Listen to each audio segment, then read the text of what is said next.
नमस्कार, capital TV का खास शो महाराष्ट्र फाइल्स देख रहे हैं आप। मैं हूं आपके साथ पूजा। महाराष्ट्र में एकनाथ शिंदे की सरकार ने हाल ही में अपना मंत्रिमंडल विस्तार किया है। इस बीच अब ये जानकारी सामने आई कि एकनाथ शिंदे गुट को केंद्र की मोदी सरकार में 2 मंत्री पद दिए जाएंगे, जिसमें एक कैबिनेट और एक राज्य मंत्री बनाए जाएंगे। बताया जा रहा है कि प्रधानमंत्री नरेंद्र मोदी जब भी अपनी कैबिनेट का विस्तार करेंगे, उसमें शिंदे गुट के 2 सांसद शामिल होंगे। तो क्यों शिंदे गुट को मोदी सरकार केंद्र में जगह देने की तैयारी में है? और एक अहम सवाल कि उद्धव ठाकरे एमएलसी अध्यक्ष पद से इस्तीफा अभी तक क्यों नहीं दे रहे हैं। आज इसी पर चर्चा करेंगे। बातचीत के लिए मेरे साथ स्टूडियो में मौजूद है कैपिटल टीवी के सीनियर एडिटर राजीव जी। राजीव जी, बहुत बहुत स्वागत है आपका। धन्यवाद। राजीव जी, अभी हाल ही में खबर सामने आई कि मोदी मंत्रिमंडल का विस्तार किया जाएगा, तो केंद्र में शिंदे गुट को जगह देने की खबर भी सामने आ रही है। क्या वजह हो सकती है? देखिए, ये एक तरह से अंतिम प्रहार है उद्धव ठाकरे के गुट के ऊपर। उद्धव ठाकरे की पार्टी पूरी तरह से टूटी हुई है। विधानसभा में उनके सदस्यों की संख्या अब 5-7 के बराबर है, 10 के बराबर है। और दूसरी तरफ जो उद्धव ठाकरे के जो सांसद हैं वो भी 2 गुटों में पट गए हैं। अब 18 सांसद है, जिसमें से 12 सांसद हैं वो शिंदे के साथ चले गए हैं। तो महाराष्ट्र में 2 तरीके की राजनीति अभी चल रही है। एक राजनीति चल रही है कि भारतीय जनता पार्टी और एकनाथ शिंदे जो दोनों मिलकर सरकार बनाए हुए हैं, उस सरकार को किस तरीके से और बेहतर काम करना होगा, जिससे उद्धव ठाकरे और शरद पवार दोनों की राजनीति पर ब्रेक लगाया जा सके। तो उद्धव ठाकरे के लिए जरूरी है कि शिवसेना के अंदर जितने भी उनके बचे हुए विधायक और सांसद हैं वो भी किसी न किसी तरह से टूट के बाहर आए। और इसके लिए सबसे पहले जो कैबिनेट का विस्तार हुआ महाराष्ट्र में, तो उसमें 18 मंत्री नए बनाए गए। अब 18 मंत्री जब बनाए गए, तो अगर सामान्य तरीके से किसी भी स्टेट में जो होता है या 2 राजनीतिक पार्टियों के बीच जो समझौता होता है, उसमें अगर उस फार्मूले के आधार पर देखें तो भारतीय जनता पार्टी को कम से कम 12 सदस्य को मंत्री बनाया जाना चाहिए था। 5-6 मंत्री मिलना चाहिए था शिंदे गुट को, क्योंकि भारतीय जनता पार्टी के पास 105 विधायक हैं, जबकि अगर शिंदे के पास देखा जाए तो अभी 40 विधायक हैं जो शिवसेना से टूट के आए हैं, और 10 ऐसे विधायक उनके साथ भी हैं जो निर्दलीय हैं और छोटी पार्टियों के हैं जो शिंदे के साथ आए थे, उनसे साथ में सरकार बनाने के लिए सहमति दी थी। तो ऐसे में 50 और 105 के बीच बड़ा अंतर होता है। और दूसरी बात यह है कि एकनाथ शिंदे को सीएम का पद भी दिया गया।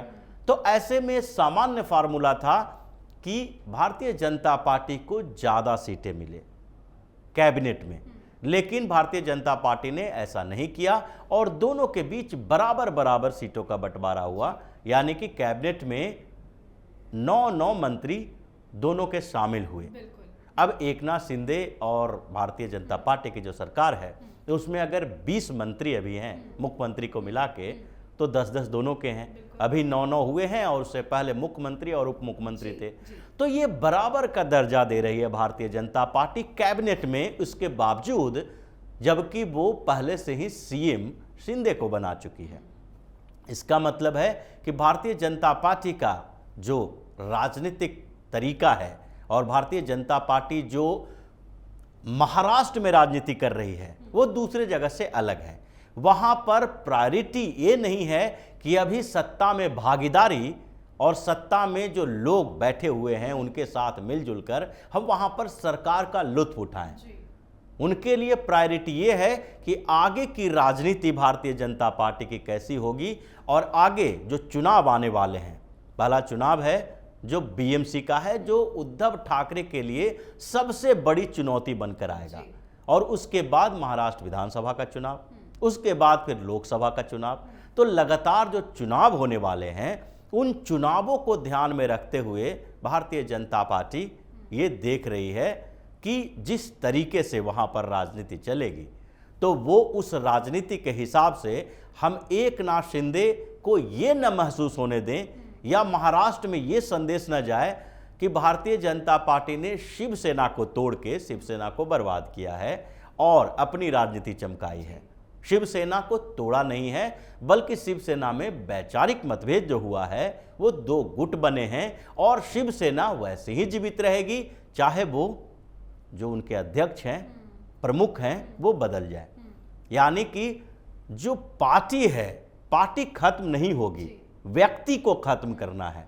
और जो दूसरी पार्टियों के लिए भारतीय जनता पार्टी बार बार कहती है कि परिवारवाद का वो विरोध करती है, अब वही स्थिति क्षेत्रीय पार्टी में बाला साहब ठाकरे की पार्टी जो है शिवसेना, उसमें आ गई है कि वो अब उद्धव ठाकरे के परिवार से, उद्धव ठाकरे जो विरासत में जिनको राजनीति मिली, तो बाला साहब के बाद उद्धव ठाकरे आए, उद्धव ठाकरे के बाद आ गए आदित्य ठाकरे, तो उस पारिवारिक विरासत को तोड़ना चाह रही है। परिवार के हाथ में पार्टी न रहे, बल्कि पार्टी उसके हाथ में रहे जो उस विचारधारा के आधार पर चलता है।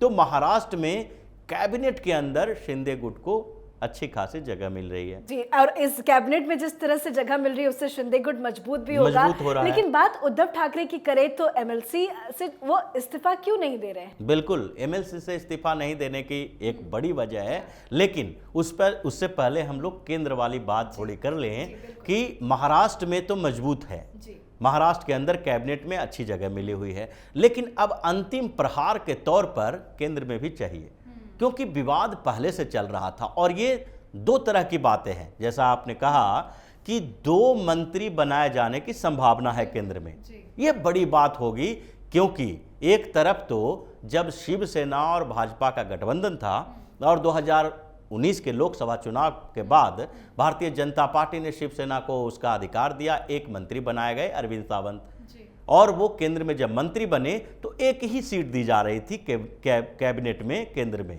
सब पार्टियों को एक एक सीट दी जा रही थी। लेकिन दूसरी तरफ अब जो बात हो रही है वो 2 सीट दी जाएगी, और उसमें भी सिर्फ और सिर्फ 12 सांसद के आधार पर। तो ये स्थिति है जो महाराष्ट्र को एक संदेश देना है कि अभी जो एकनाथ शिंदे हमारे साथ आए हैं, एक वैचारिक जो विचारधारा के आधार पर दोनों के बीच सहमति बनी है, उसमें पूरा सपोर्ट प्रधानमंत्री नरेंद्र मोदी, अमित शाह, यहाँ के स्टेट लीडरशिप सबका है। और ये बड़ा संदेश उद्धव ठाकरे के ऊपर अंतिम प्रहार के तौर पर है, क्योंकि उसके बाद उद्धव का कुनबा एक बार फिर से बिखरने वाला है। और वही बात आगे यहाँ पर आ रही है कि इसी डर का एक दूसरा कारण है कि जब उद्धव ठाकरे ने मुख्यमंत्री पद से इस्तीफा देने की घोषणा की थी, तो बोले थे कि हम मुख्यमंत्री के साथ साथ एमएलसी के पद से भी इस्तीफा दे देंगे। यानी कि उन्हें नॉमिनेट इसलिए किया गया था क्योंकि वो सीएम बने, और सीएम बनने के बाद 6 महीने के अंदर या तो आप विधानसभा से या विधान परिषद से सदस्य बने। कोरोना का समय था, उपचुनाव हो नहीं सकता था, और विधानसभा की कोई सीट खाली करवा के वहां पर उपचुनाव में उन्हें जीतना पड़ता, इसलिए वो विधान परिषद का रास्ता चुना, विधान परिषद बन गए। लेकिन अभी स्थितियां बदल गई। विधान परिषद में अभी जो लीडर ऑफ अपोजिशन का मामला चला, प्रतिपक्ष का नेता विधान परिषद में, उसमें कांग्रेस और पवार दोनों एक साथ मिल गए उद्धव ठाकरे को दबाने के लिए। उन्होंने क्या किया? उद्धव ठाकरे ने दानवे को लीडर ऑफ अपोजिशन बनाया, क्योंकि डिप्टी स्पीकर भी शिवसेना के हैं और उद्धव ठाकरे के गुट के हैं। ऐसे में कांग्रेस और एनसीपी दोनों की बौखलाहट सामने आने लगी, जबकि विधानसभा में एनसीपी के नेता अजीत पवार प्रतिपक्ष के नेता हैं, यानी कि उन्हें कैबिनेट मंत्री का दर्जा मिला हुआ है, जबकि डिप्टी स्पीकर और जो वहां पर विधान परिषद में हैं वो शिवसेना के हैं। और कांग्रेस चाह रही थी कि किसी भी तरह से हमारे पास लीडर ऑफ अपोजिशन का पोस्ट आ जाए विधान परिषद में।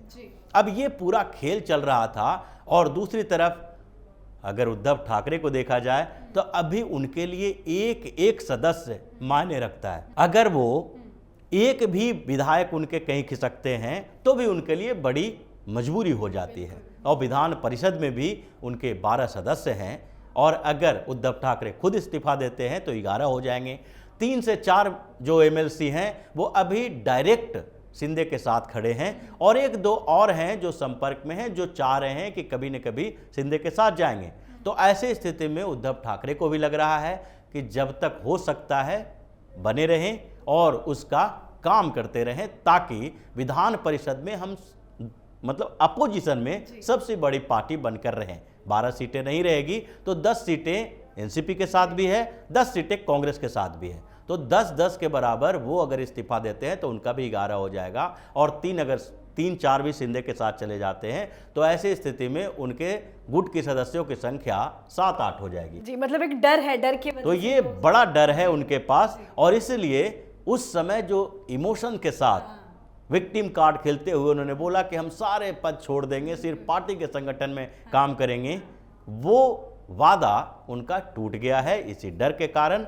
और दोनों तरफ से, महाराष्ट्र में भी और केंद्र में जो प्लानिंग बन रही है, वो दोनों तरफ से उद्धव ठाकरे के ऊपर एक अंतिम प्रहार हुआ है, जिससे अब बच्चे खुचे जो उद्धव ठाकरे का कुनबा है वो भी बिखरने वाला है। बहुत बहुत शुक्रिया समझाने धन्यवाद। के लिए। तो मोदी सरकार में शिंदे गुट को जल्द मंत्री पद दिया जा सकता है। कहा जा रहा है कि संसद के शीतकालीन सत्र से पहले मोदी कैबिनेट का विस्तार हो सकता है, जिसके तहत शिंदे गुट को एक कैबिनेट और एक राज्य मंत्री का पद दिया जा सकता है। हालांकि इसे लेकर कोई अभी तक ऑफिशियल स्टेटमेंट अभी तक जारी नहीं किया गया। आज के हमारे खास शो महाराष्ट्र फाइल्स में फिलहाल इतना ही, पर महाराष्ट्र से जुड़ी हर बड़ी खबरों का सटीक एनालिसिस के लिए देखते रहिए हमारा खास शो। नमस्कार।